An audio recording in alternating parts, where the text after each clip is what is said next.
Hashem Na'aseh Natzliach. We want to wish everybody a Ketiva Chatima Tova, Gemira Chatima Tova, and a very meaningful fast on the coming Yom Kippur, the holiest of all days. This week's PARSHA Vayelech.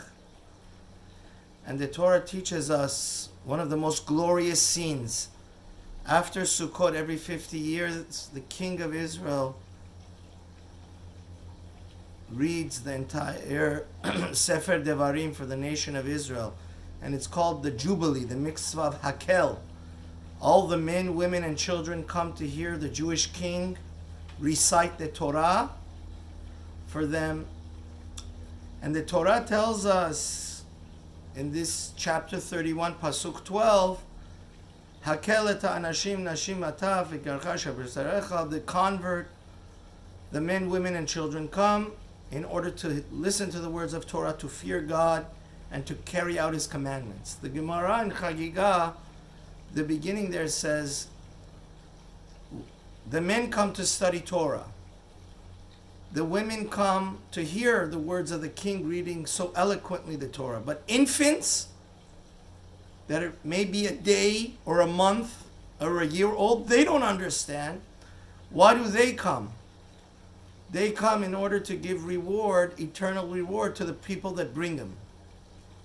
And here the Torah teaches us, again the Torah goes in Pasuk 13 and says, let the children come and learn to fear God.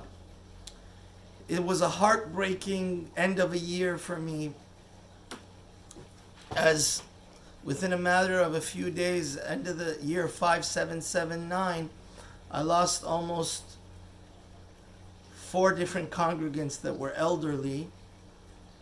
And it really broke my heart because their children really were not following the tradition of saying Kaddish. And that's why I wanted to talk about this subject.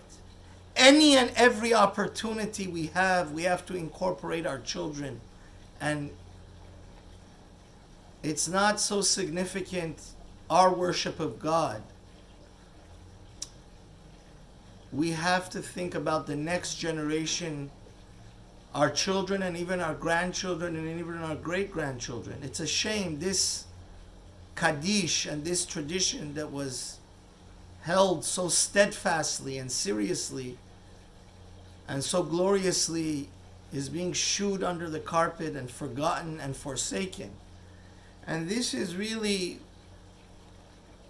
Rabbi FRAND also has a beautiful piece on this. I was so happy to come across it, that we have to realize that there is always, the wise person has to know the greatest gift is good children. And even after you leave this world, your greatest legacy is that your children should be as God-fearing as much as you are. And here the Safat Emet and Rabbeinu Yerucham bring a beautiful idea that when this lesson was taught in the Gemara and Chagigah, Rabbi Yehoshua told Rabbi Lazar, this idea of bringing the children to Hakel is a gem of idea. Why? Because the Torah is teaching us a fundamental that is proven in psychology. And that is, even if the child is a day old, his soul gets affected by a holy environment and gets inculcated. Subconsciously, we don't realize our real self is not our body, it's our soul. And when the soul is in the synagogue, in the yeshiva, the Yerushalmi tells us that in Pirkei Avot it says, Rabbi Yehoshua, graceful and great is the mother, Ashrei Yolato, lucky is the mother that gave birth to him.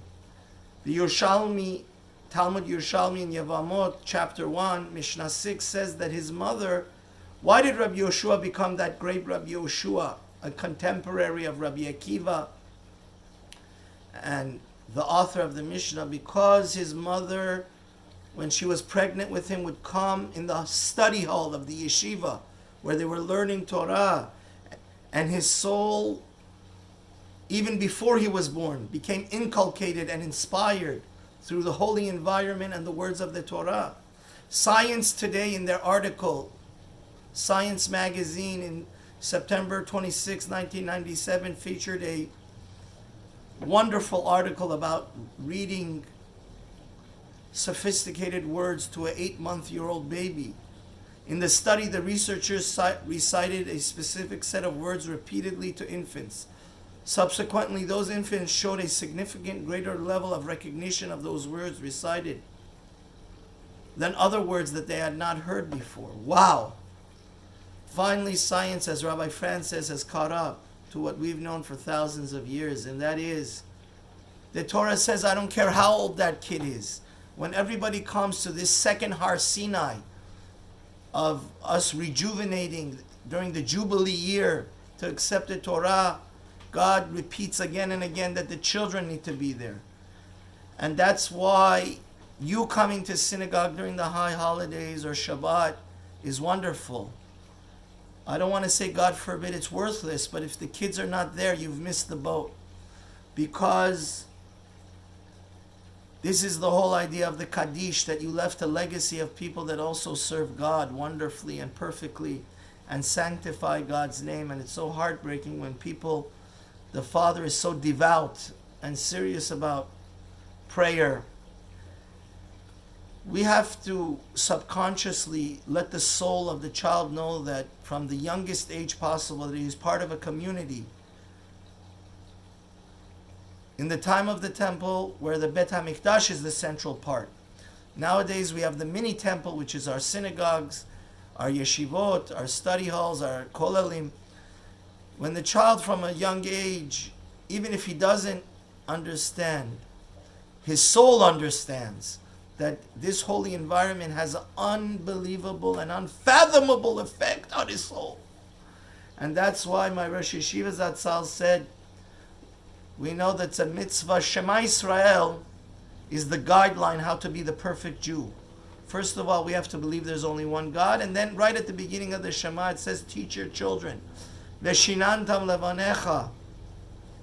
So my Rosh Yeshiva Zatzal, Rav Yaakov Weinberg, would say that the Rambam learns in the Sefer HaMitzvot, how do we know it's a mitzvah to study Torah and teach it? He counts it as what's mitzvah, Veshinantam levanecha. So Rosh Yeshiva Zatzal said, Veshinantam means to teach, not to learn. So how is the Rambam learning the commandment of learning Torah from the pasuk of teaching Torah? Learning and teaching are two different categories, and Rosh Yeshiva said something genius. We learned from the Rambam that there's one and one goal only in learning Torah. We got the ultimate Olympic torch of the mountain of Sinai.